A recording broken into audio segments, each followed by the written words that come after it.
You know what's strange? The moment that quietly altered the trajectory of the global economy did not arrive with the drama people usually associate with history, shaping events. There were no explosions, no collapsing buildings, no formal declaration of war echoing across the world. Instead, it appeared as something almost mundane, a speech delivered to a camera. In the summer of 1971, President Richard Nixon announced that the United States would suspend the convertibility of the dollar into gold. To most viewers watching from their living rooms, the announcement felt technical, almost bureaucratic. Yet what they had actually witnessed was the quiet beginning of a transformation that would reshape the financial architecture of the entire planet for the next half-century. Before that decision, the global monetary system had been structured around the framework created after the Bretton Woods Agreement. Under this system, the US dollar served as the central reserve currency of the world, but it was anchored by gold. Foreign governments could theoretically exchange their dollars for gold held in American reserves at a fixed rate. That arrangement imposed a powerful limitation on how much money the United States could create. Every dollar circulating in the global economy carried with it the promise, at least in theory, that somewhere in a vault there existed a corresponding amount of gold. It acted like a ceiling above the financial system, a reminder that even the most powerful economy had boundaries.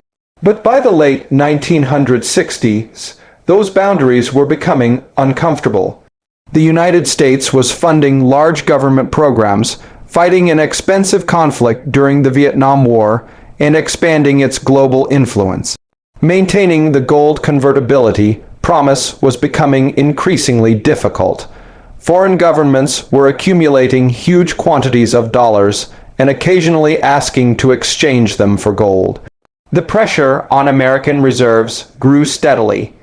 Nixon's decision to close the gold window effectively removed the constraint. The dollar would no longer be tied to a physical commodity. It would become a fiat currency money whose value derived not from metal in a vault, but from the authority of the government that issued it. At first, the consequences looked surprisingly positive. Freed from the rigid discipline of gold convertibility, the United States gained enormous flexibility. It could expand spending, stimulate economic growth, and finance global military commitments without the immediate fear of running out of gold. Deficits grew larger year after year, yet the system did not collapse. The dollar continued circulating across the world, accepted in international trade, stored in central bank reserves, and used to price commodities. For decades, it appeared that the United States had discovered a remarkable financial advantage, but beneath that apparent stability existed a deeper question that few people asked at the time. Why did the rest of the world continue accepting a currency that was no longer backed by gold? Why were other nations willing to hold large quantities of dollars if those dollars could be created without physical limits? The answer to that puzzle did not lie in Washington alone. It extended thousands of miles away into the deserts of the Middle East. During the 1970s, American officials reached a strategic arrangement with Saudi Arabia, the largest oil exporter in the world at the time. The agreement was elegantly simple.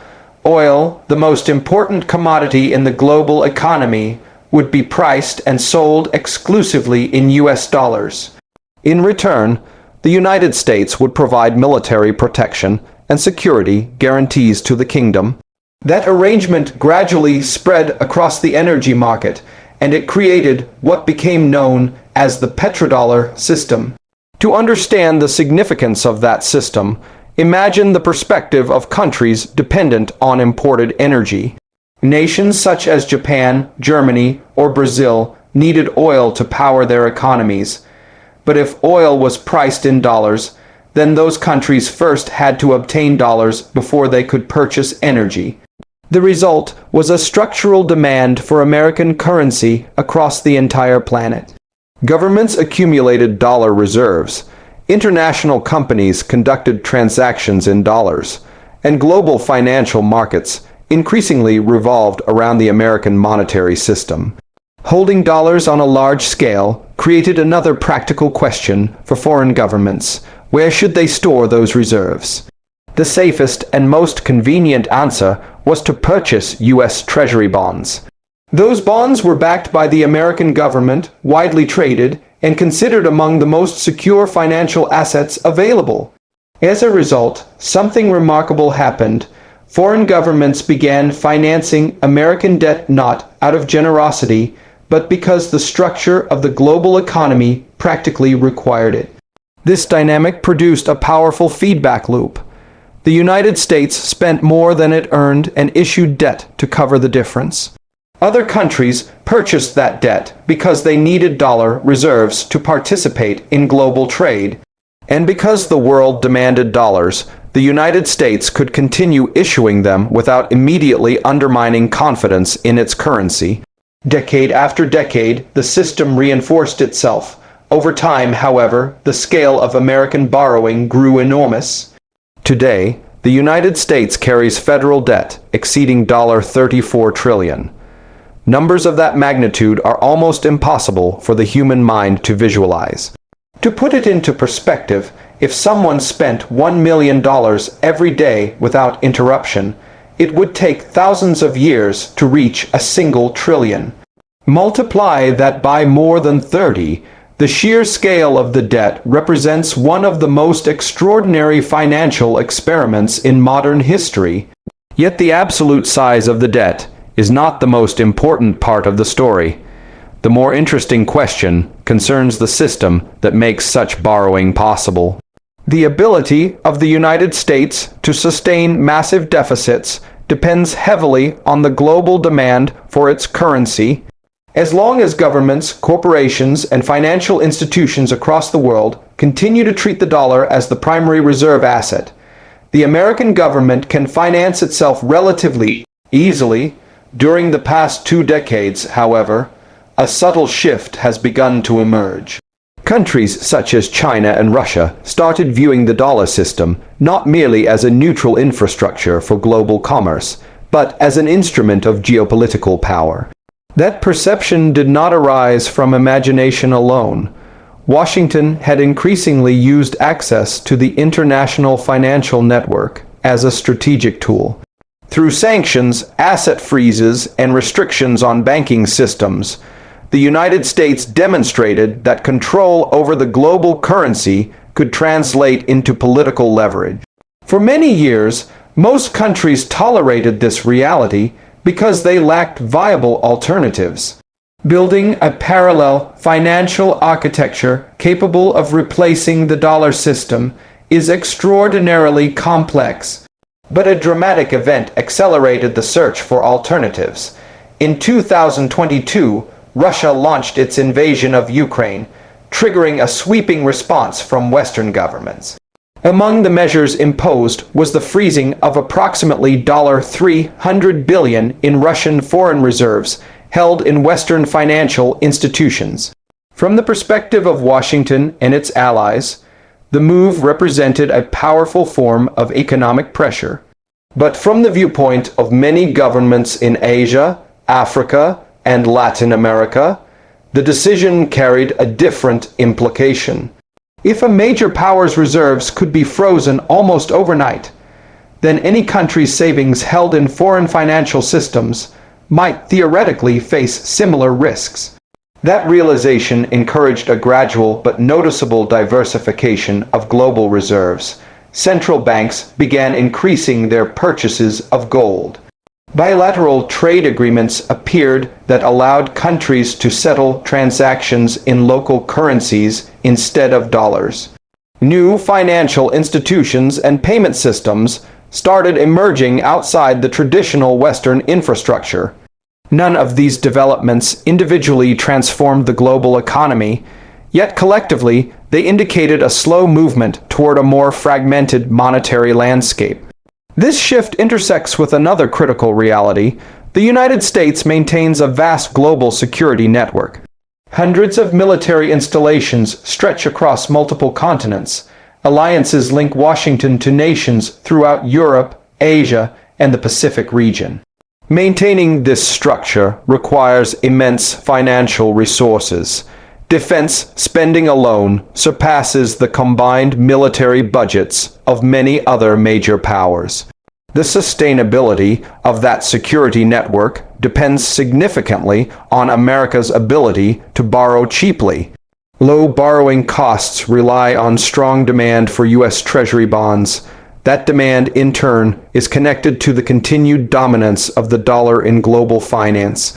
If the international appetite for dollars were to weaken substantially, the cost of financing American debt could rise. Higher interest payments would place increasing strain on government finances. Faced with such pressure, policymakers would confront difficult choices. They might reduce military commitments abroad, cut domestic social programs, raise taxes, or attempt to finance deficits by expanding the money supply further. None of those options are politically comfortable, and history suggests that dominant powers rarely accept a diminished global role without resistance. Importantly, this dynamic does not require deliberate conspiracies or secret plans. Structural pressures alone can shape decisions. When governments face economic constraints while attempting to maintain geopolitical influence, their policy options narrow. Strategic competition intensifies, alliances shift, and misunderstandings multiply. The resulting tensions can gradually push international relations toward more confrontational paths. Observing the contemporary strategic environment through this lens reveals a complex landscape. China's rise as both an economic and technological force has introduced a formidable challenger to American influence. Beijing's initiatives, including large infrastructure programs such as the Belt and Road Initiative and the development of a digital version of its national currency, aim partly to expand financial connections beyond the dollar system. Meanwhile, Russia's confrontation with Western security institutions has already produced the largest conventional conflict in Europe since the Second World War. Across regions such as the Middle East, Africa, and Southeast Asia, countries are pursuing more independent foreign policies, balancing relationships between major powers rather than aligning permanently with a single bloc. Even Saudi Arabia, the country whose oil exports helped cement the petrodollar system decades earlier, has begun exploring the possibility of pricing some energy sales in currencies other than the dollar. Though such changes remain limited, they signal a willingness among traditional partners to consider alternatives. At the same time, the United States continues running large fiscal deficits during periods of relative peace. Economic competition with China creates political tension, which in turn complicates cooperation on trade and finance. Reduced cooperation increases the likelihood of financial decoupling, and financial decoupling could gradually weaken the global demand that has long supported the dollar's central role. Some analysts argue that these concerns are overstated. Because the United States issues debt in its own currency, they say, it can always meet its obligations by creating additional dollars if necessary. In a narrow technical sense, that statement contains truth. Countries that borrow in their own currency rarely experience default in the same way nations using foreign currencies can. Yet the deeper issue is not the mechanical ability to print money. The crucial question is whether the rest of the world continues to trust that money as a reliable store of value. Trust forms the invisible foundation of any fiat currency system. It depends on confidence in political stability, legal institutions, and the expectation that financial rules will be applied predictably. Trust, once weakened, is notoriously difficult to restore. Around the world, central banks appear increasingly aware of this reality. Their gradual diversification strategies suggest a desire to hedge against potential disruptions in the existing system. The process is slow and often subtle, but its direction remains significant. Taken together, these developments hint at an uncomfortable conclusion. The financial architecture that allowed the United States to project global power for decades may now be generating pressures that are difficult to manage peacefully. The international system appears to be shifting toward a multipolar structure in which several major powers hold substantial economic and political influence. Such transitions have occurred before in world history, but they rarely unfold smoothly. The optimistic possibility is that adaptation happens gradually. The dollar could remain a major global currency while sharing prominence with others. International institutions might evolve to reflect a more balanced distribution of power. Trade and financial networks could become less concentrated, reducing the ability of any single country to dominate them. Achieving that outcome would require remarkable political wisdom. Leaders in multiple nations would need to prioritize long-term stability over short-term advantage. Washington would have to accept a slightly reduced but still significant role in global affairs. Rival powers would need enough mutual trust to manage competition without sliding into open conflict. At the moment, however, the global political climate makes such cooperation challenging. Relations between the United States and China remain tense. The war in Ukraine continues to reshape European security dynamics. Multilateral institutions often struggle to address disputes among major powers. The more pessimistic possibility is that economic pressures intensify and strategic competition becomes increasingly confrontational. Financial stress within powerful nations could encourage more aggressive policies. Rival states might interpret those policies as confirmation that the existing order must be dismantled more rapidly. Miscalculations could multiply, and economic rivalry might gradually spill into military confrontation. History provides numerous examples of this pattern. Periods when established powers confronted rising challengers have frequently produced instability. Sometimes the transition resulted in a new equilibrium. At other times, it culminated in devastating conflict. For this reason, headlines about government debt levels, international sanctions, trade disputes, and military deployments should not be viewed as isolated stories. They represent interconnected aspects of a broader transformation taking place within the global system. Each event reflects tensions surrounding the same fundamental question: how will the world adapt as the structures of economic and political power evolve? The answer remains uncertain. What is clear is that the modern international order rests heavily on confidence in a financial system centered on the dollar. If that confidence gradually erodes, the implications will extend far beyond currency markets. They will influence alliances, security arrangements, and the overall balance of global power. In a world built on debt and sustained by trust, the boundary between economic instability and geopolitical crisis can be surprisingly thin. And understanding that fragile connection may be essential for navigating the turbulent decades that lie ahead.